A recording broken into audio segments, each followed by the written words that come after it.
जय भीम, नमो बुद्धाय, जय भारत, साधुवाद।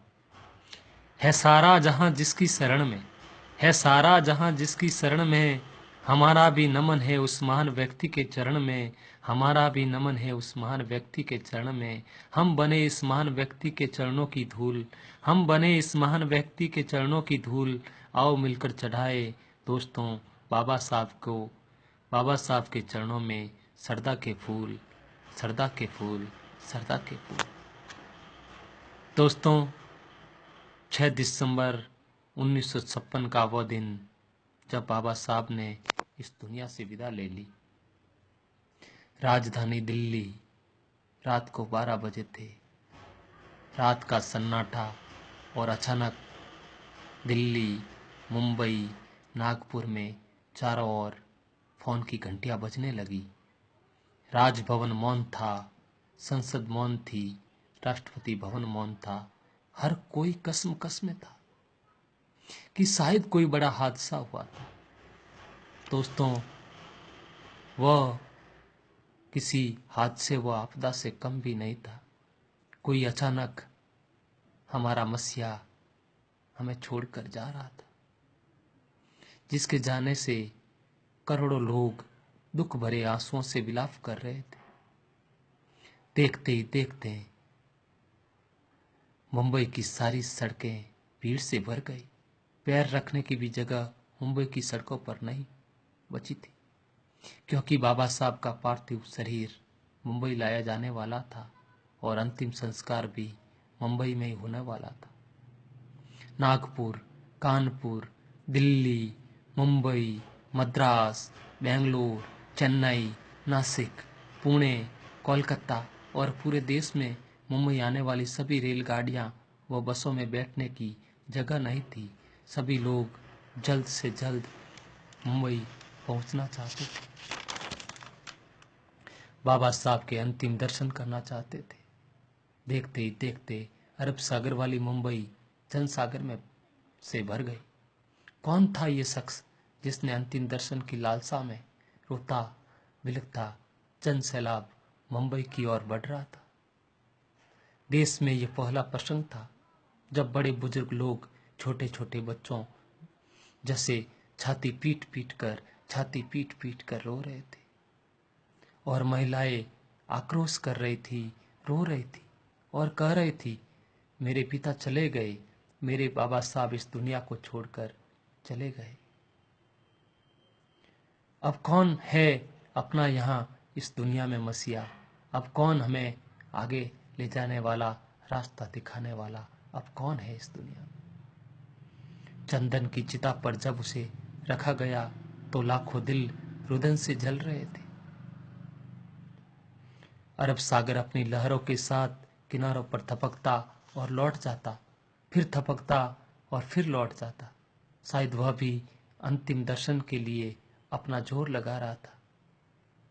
चिता जलने लगी और करोड़ों लोगों की आंखें बरसने लगी। और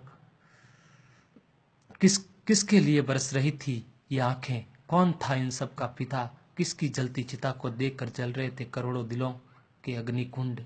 कौन था ये जो छोड़ गया था उनके दिलों में आंधियां? कौन था?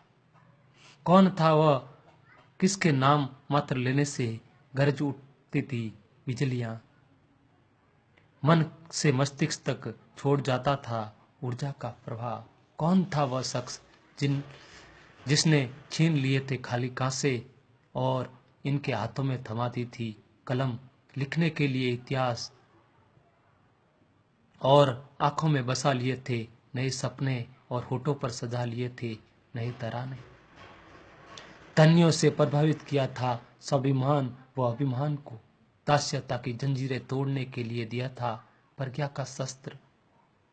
चिता जल रही थी अरब सागर के किनारे और देश के हर गांव के किनारे जल रहा था एक मसान।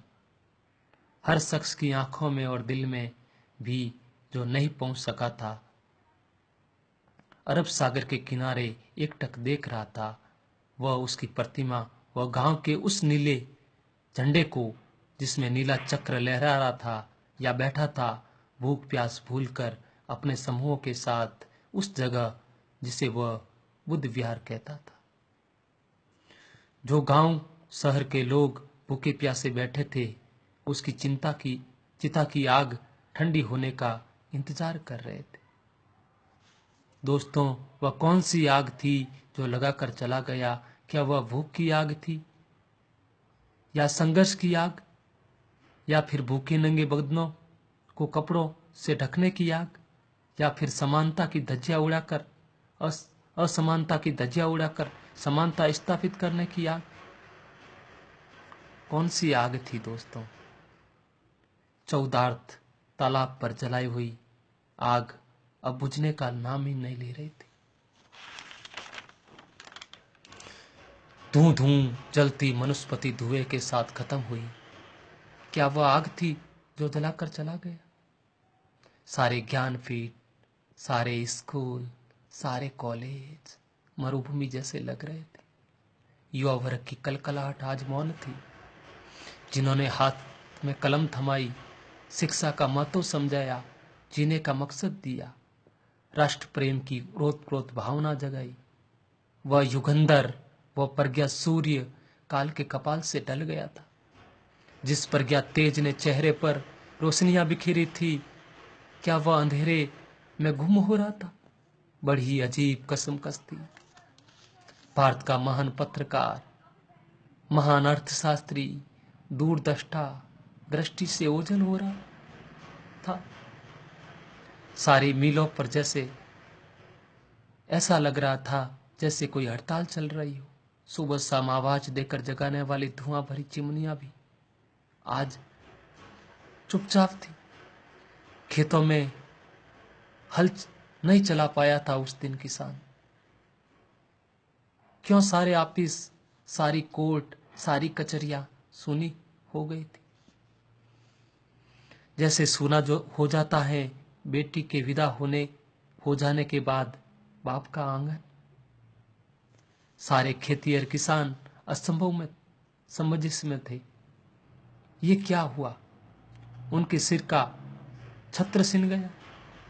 वह जो चंदन की चिता पर जल रहा था, उसने ही तो जलाई थी जबरन जोत। मजदूर आंदोलन का वही तो था आधुनिक भारत का मसीहा। सारी मीलों पर होती थी जो हड़तालें, आंदोलन अपने अधिकारों के लिए, उन सब का प्रेरणा स्रोत भी वही तो था जिसने मजदूरों, गरीबों को अपना स्वतंत्र पक्ष दिया और संविधान में लिख दी वह सभी बातें जो किसानों, मजदूरों, खेतिहरों के जीवन में खुशियां बिखेरी थी। उधर नागपुर की दीक्षा भूमि पर मातम पसरा हुआ था।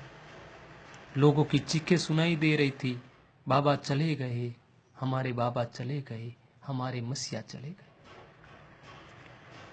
आधुनिक भारत का वह सुपुत्र जिसने भारत को बीजारोपण किया, जिसने भारत के संविधान को रचकर भारत को लोकतांत्रिक गणराज्य बनाया था, हर नागरिक को समानता, स्वतंत्रता और न्याय का अधिकार दिया था, वोट देने का अधिकार दिलाकर देश का मालिक बनाया था, कि सचमुच वो शख्स इस दुनिया में नहीं रहा। कोई भी व्यक्ति विश्वास करने को तैयार नहीं था।